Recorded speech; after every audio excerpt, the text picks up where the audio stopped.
Please be ready for dictation of exercise number 3 and 4 from July 2023 issue of Progressive Magazine.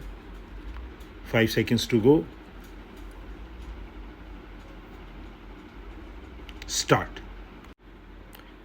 Over the past 20 million residents of the National Capital Region have shaved off at least some part of their life expectancies by breathing in this region's poisonous air. Not only is this one of the most pressing public health disasters of our time, it can also chokehold major initiatives of this government, such as the Make in India campaign and the ease of doing business rankings being promoted internationally. Which rational international player would want to put his or her health in risk to come to the most polluted place on earth to do business? Air quality index measures the concentration of fine particulate matter in the air. As a benchmark, the US Environmental Protection Agency considers any value between 0 and 50 to represent good air quality.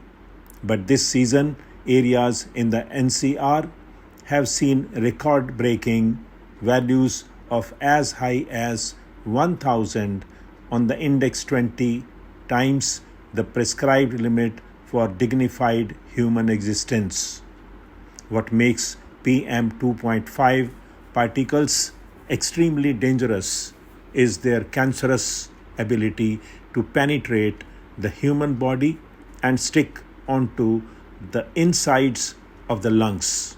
In my own experience, 1 in 5 people at my company in Gurgaon have reported sick within a week alone.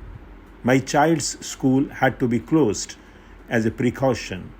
When it did reopen, the setting of mask-clad children in smoke made the school seem less like a place of study. As a parent, I feel awful that my child has to breathe this air because I made Delhi my home. As much as 100 immediate deaths would rightfully demand national attention, as a disasters, millions of slow deaths from an even more urgent disaster. What is making this problem invincible? A large part of the answer lies into Delhi's geography. The cold fronts that originate from the north of the city look in pollutants close to the ground and within the region. Lack of wind speed and low temperatures stagnate and solidify the pollutants that intensifies their effect. It is as if you kept releasing pollutants inside a house with very poor ventilation. According to a recent study carried out by IIT Kanpur, the mix of sources responsible for PM 2.5 changes seasonally in the region. In winters, vehicular emissions account for 25% of PM 2.5. 30% is accounted for by others. Long-term strategies need to be implemented to prevent this from becoming a matter of annual recurrence. Here is how that can be done. First, by the creation and institutionalization of independent task force not directly answerable to either Delhi or central governments.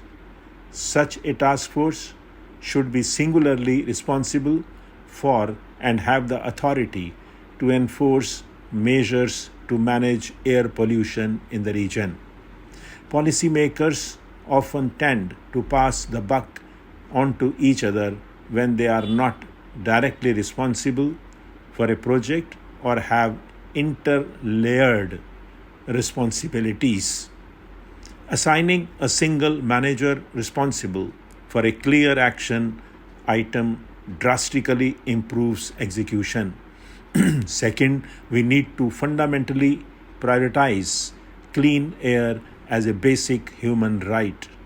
To do this, the Swachh Bharat Abhiyan should incorporate clean air as one of its core tenets. A budget for clean air programs should be allocated from the receipts collected from the Swachh Bharat tax. That money should be used to improve vehicle emission standards, subsidize alternatives to fuel wood, and subsidize effective crop burning techniques in North Indian states. Third, increase the renewable purchase obligations of power as well as of state-run distribution companies in and around Delhi and Haryana. Such increases in obligations combined with the growth of renewable energy sources will phase out dependence on coal in the region. Fourth, smarter management of cold fronts.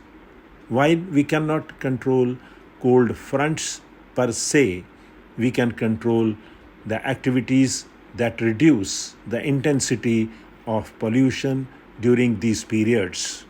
Reduction in construction activity, odd even, for example, during the winters, can reduce the concentration on PM 2.5.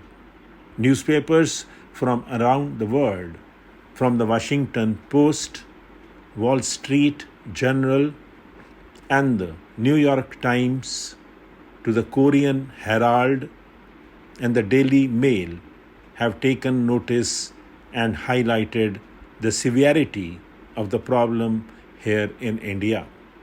Thousands of citizens on Twitter have shared as many dreadful visuals of the reality of the pollution and trended hashtag Daily Smog on the social media website for days.